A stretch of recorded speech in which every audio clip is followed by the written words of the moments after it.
بسم اللہ الرحمن الرحیم نحمدہ ونصلی علی رسولہ الکریم۔ حضرت ابو بکر صدیق رضی اللہ تعالیٰ عنہ کا بیت المال سے وظیفہ۔ حضرت ابو بکر صدیق رضی اللہ تعالیٰ عنہ کے یہاں کپڑے کی تجارت ہوتی تھی اور اسی سے گزر اوقات تھا۔ جب خلیفہ بنائے گئے تو حسب معمول صبح کو چند چادریں ہاتھ پر ڈال کر بازار میں فروخت کے لیے تشریف لے چلے۔ راستے میں حضرت عمر رضی اللہ تعالیٰ عنہ ملے، پوچھا کہاں چلے؟ فرمایا بازار جا رہا ہوں۔ حضرت عمر رضی اللہ تعالیٰ نے عرض کیا کہ اگر تم تجارت میں مشغول ہو گئے تو خلافت کے کام کا کیا ہوگا؟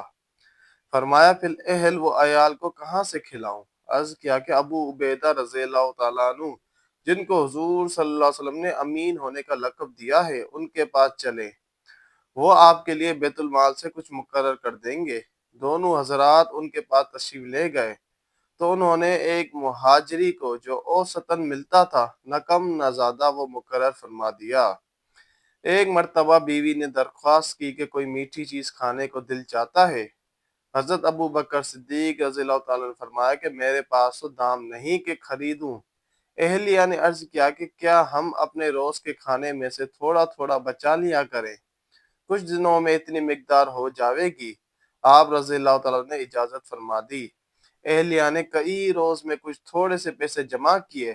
آپ نے فرمایا کہ تجربے سے یہ معلوم ہوا کہ اتنی مقدار ہمیں بیت المال سے زیادہ ملتی ہے، اس لیے جو اہلیہ نے جمع کیا تھا وہ بھی بیت المال میں جمع فرما دیا، اور آئندہ کے لیے اتنی مقدار جتنا انہوں نے روزانہ جمع کیا تھا اپنی تنخواہ میں سے کم کر دیا۔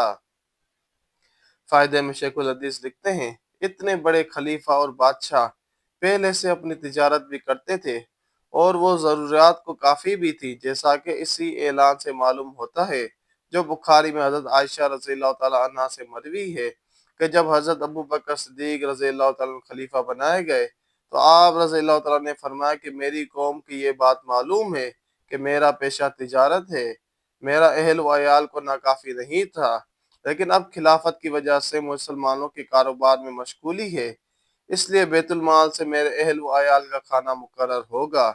اس کے باوجود حضرت ابو بکر صدیق رضی اللہ تعالیٰ کا وصال ہونے لگا تو حضرت عائشہ رضی اللہ تعالیٰ عنہ کو وصیت فرمائی کہ میری ضرورتوں میں جو چیزیں بیت المال کی ہیں وہ میرے بعد آنے والے خلیفہ کے حوالے کر دی جائیں۔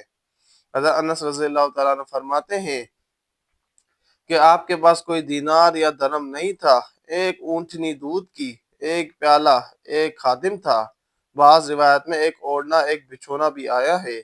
یہ اشیاء جب حضرت عمر رضی اللہ تعالیٰ عنہ کے پاس نیابت میں پہنچی تو آپ نے فرمایا کہ اللہ تعالیٰ ابو بکر پر رحم فرمائے کہ اپنے سے بعد والے کو مشقت میں ڈال گئے۔ بس میرے بھائی دوستو، جو کچھ پڑھا سنا اللہ پاک اس پر عمل کرنے کی توفیق عطا فرمائے اور دوسروں تک پہنچانے کی توفیق عطا فرمائے۔